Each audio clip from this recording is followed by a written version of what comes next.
भारत की राजनीति में अमित शाह और मोदी का पतन हो रहा है, बल्कि क्यों है कि हो चुका है। बस इसे अब कार्यान्वित करने की जरूरत है। लेकिन भारत के इतिहास का सबसे काला अध्याय वह 21 मई का दिन था, जब अमित शाह के गुंडों ने वासवराव जैसे महान शख्सियत की हत्या कर दी। ऑपरेशन कगार जिस तरह से चला करके अमित शाह ने देश के तमाम हिस्सों, खासकर छत्तीसगढ़ में आदिवासियों के खिलाफ, माओवादियों के खिलाफ एक अभियान चलाया। उस अभियान के बाद जो 21 मई को सीपीआई माओवादी के महासचिव बासवराज की उन्होंने हत्या किया, जिंदा पकड़ करके हत्या किया, तभी साबित हो गया था, तभी मैंने भी कहा था, अमित शाह और मोदी की उल्टी गिनती शुरू हो चुकी है। 31 मार्च 2026 को माओवादी भारत से खत्म होंगे या नहीं होंगे, यह एक दूसरी सवाल है। इन सबसे पहली सवाल यही है कि अमित शाह और मोदी की ये जोड़ी जरूर खत्म हो जाएगी। कुछ धार्मिक सोच के लोग बोलते हैं बासवराज की हत्या का पाप इनको लगा है और इन्हें ले डूबेगा। बासवराज ये धार्मिक प्रवृत्ति लोगों के अंदर में होता है और इसके तहत वो बोलते हैं। लेकिन सच्चाई और हकीकत यही है कि बासवराज जैसे महान लोगों की हत्या करने वाला ये अमित शाह, मोदी गिरोह और उसके कारिंदे इसका जवाब देंगे और इसकी कीमत कितनी बड़ी चुकाएंगे यह तो वक्त बताएगा। लेकिन 31 मई 2026 का वक्त जो खुद अमित शाह ने मुकर्रर किया था माओवादियों के खिलाफ, वह खुद अब उनके खिलाफ ही होने जा रहा है। आइए इस पर हम डिटेल समझते हैं कि किस तरीके से अमित शाह और मोदी की उल्टी गिनती शुरू हो चुकी है।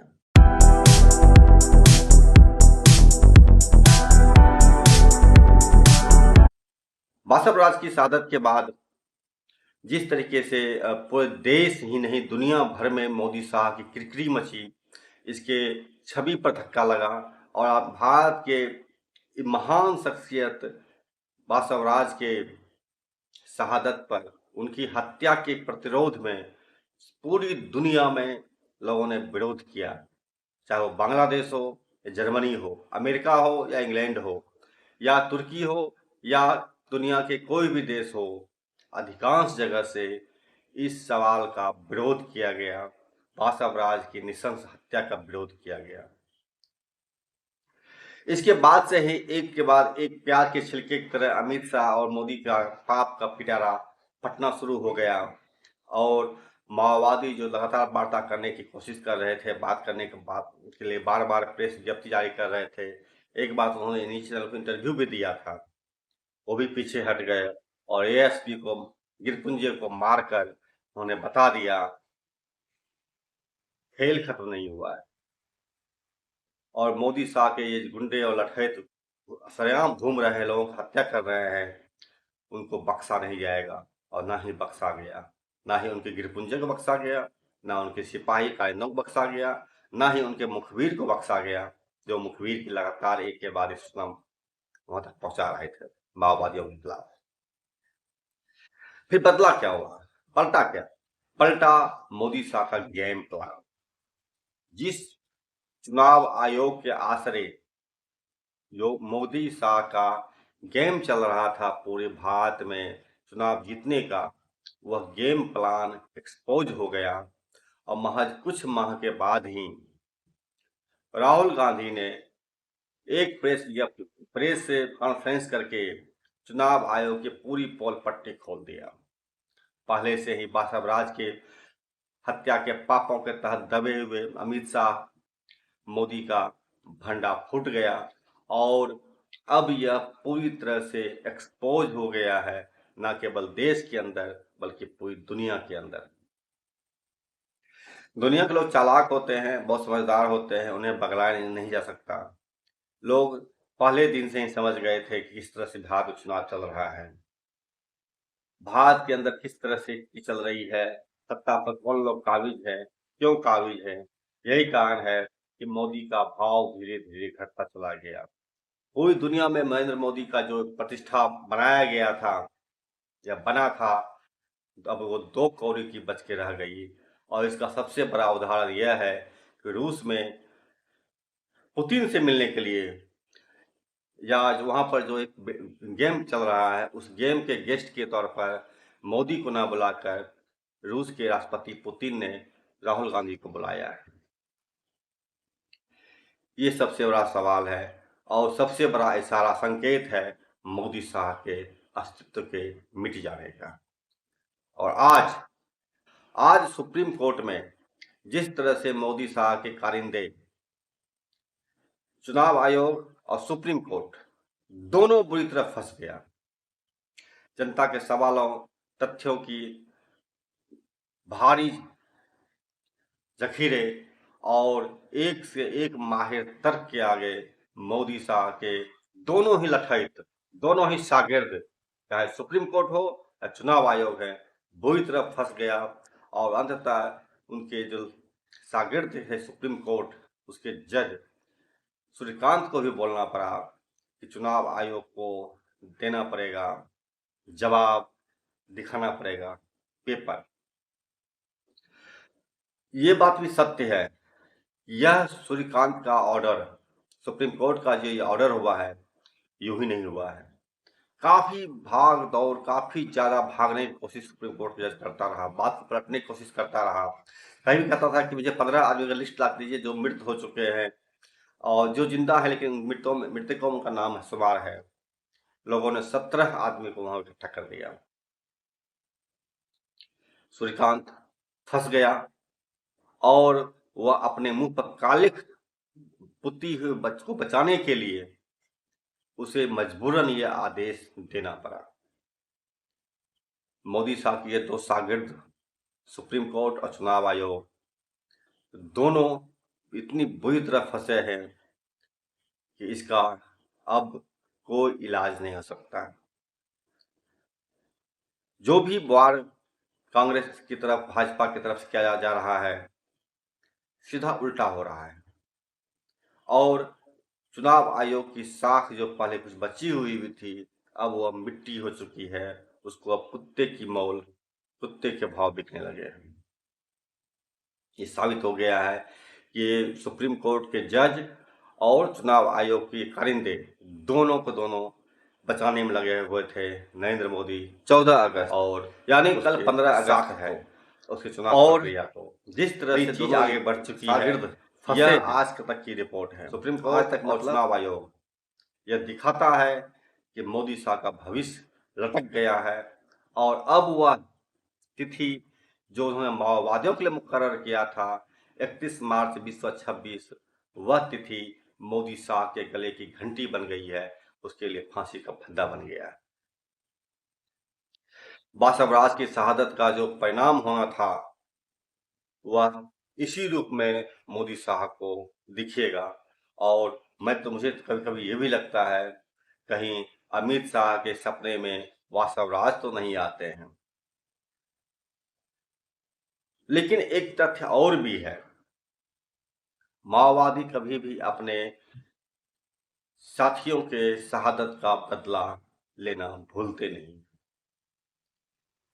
वह दिन कब होगा, कैसा होगा, मुझे नहीं पता, किसी को नहीं पता।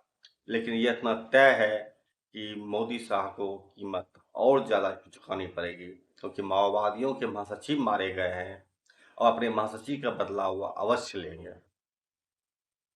चाहे वक्त कितना भी बीते। अमित शाह चाहे भले ही खेती करने के लिए चला जाए या नरेंद्र मोदी विदेश भाग जाए, जब आपने कुकृत्य किया है तो उसका परिणाम भी आपको भोगना होगा। अभी भी वक्त है मोदी शाह के पास तो अपनी गलती स्वीकारे और अपने पद से इस्तीफा देकर अपने परिणाम की दिशा की ओर प्रस्थान कर जाए।